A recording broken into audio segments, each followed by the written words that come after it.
Alright guys, welcome back to another video. So in this one we're going to be building the top for the entryway table.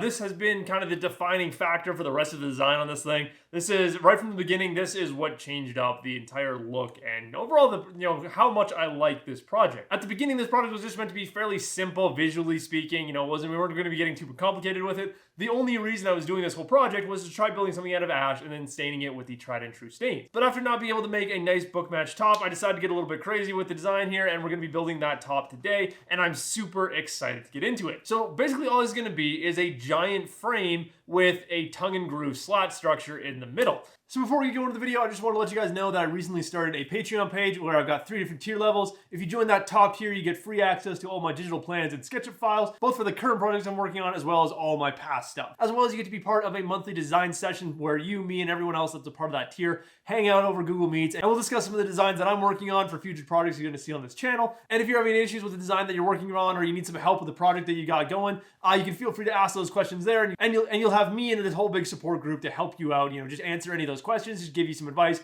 all in person. You'll actually be able to see my face talking, which is an exciting thing. And if you want to support the channel another way, you can also go check out my merch on my website, like this hoodie I've got right here. But anyway, if you want to check out either my Patreon or my merch, there'll be links in the description as well as in the card up above.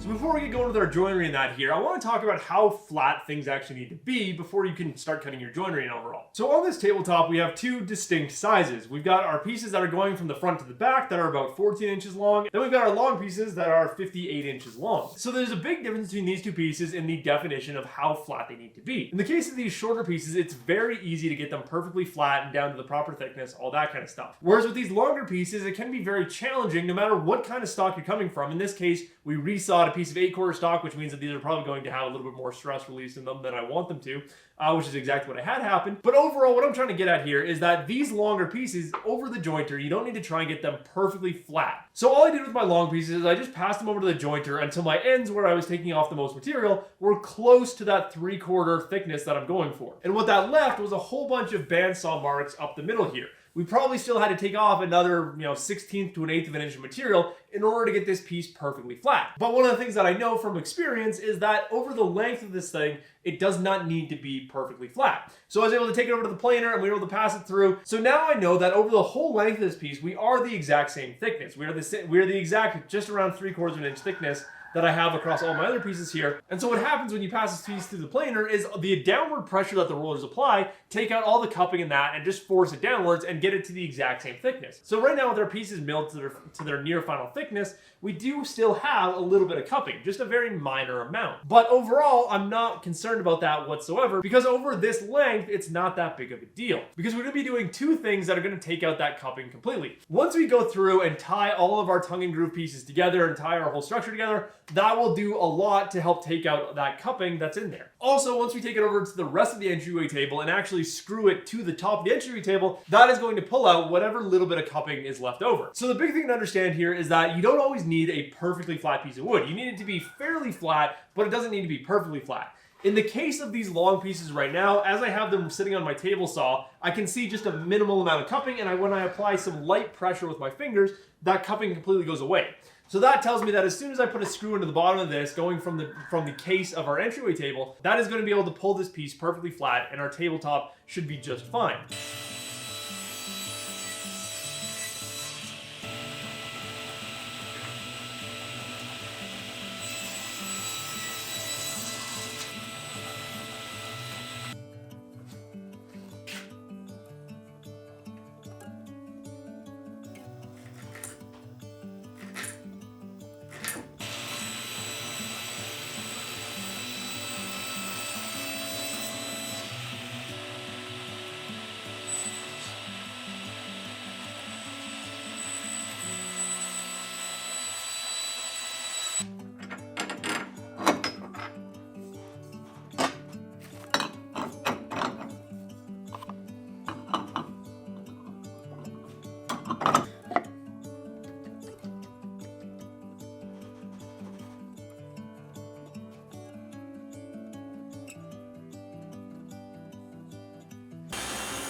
So while we're at the mortiser, I want to point out one massive issue with this mortiser and pretty much every benchtop mortiser that I've seen that you're going to have to deal with later on down the road. So I discovered this issue when I was building the bedroom set and I was working on the breadboard ends, that for some reason, no matter how hard I tried, no matter how much time and effort I put into cutting my tenons nice and perfectly square, I could never get the breadboard ends to go on nice and square. And I realized that the problem is this machine right here. Because what happens is as you plunge down and as the machine is cutting away material, it will pull this piece away from the fence. Just a minor amount, but enough to make a difference. And so the problem is fully with the design of how these pieces are held.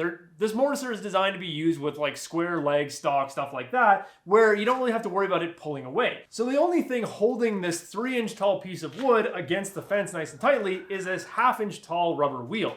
So of this full 3-inch wide piece, only a 1/2 inch of it is actually being pinned, and it's the bottom 1/2 inch. So this is a problem that you're just gonna have to learn to deal with if you're gonna use a mortiser like this. I'm gonna try and make a jig out of using like mag switches or something, you know, something that is gonna be, I can actually fasten down and will allow me to basically clamp these pieces in place, but still allow for that side-to-side movement. The easiest solution to it is just to cut your mortises using the mortiser, and then go back in and square them up as best as you can with a chisel. Then when you're cutting your tenons to fit into these mortises, do not cut them to fit the mortise. Cut them so that they just barely don't fit, and then use a block plane, routing plane, whatever, to fit up those tenons to the actual mortise. And just make sure when you're using your plane to fit up that tenon that you're gonna have to put it at a slight angle. So you're gonna have to kind of figure out what angle it's at. So anyway, this isn't a diss against Powermatic or this mortiser. It's not a bad machine. It's one of those minor oversights by the manufacturer that probably doesn't realize that a mortiser can also be used to make things like breadboard ends, in which case you're putting narrow but taller pieces in here, and they do have the tendency to pull away when only the bottom 1/2 inch is actually being supported or held up against the fence.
Now, anytime you're dealing with a tongue and groove panel like this, you're gonna end up with some gaps. It's unavoidable. There's just so many pieces that have to come together. I don't think you could possibly do this without getting some minor gaps here and there.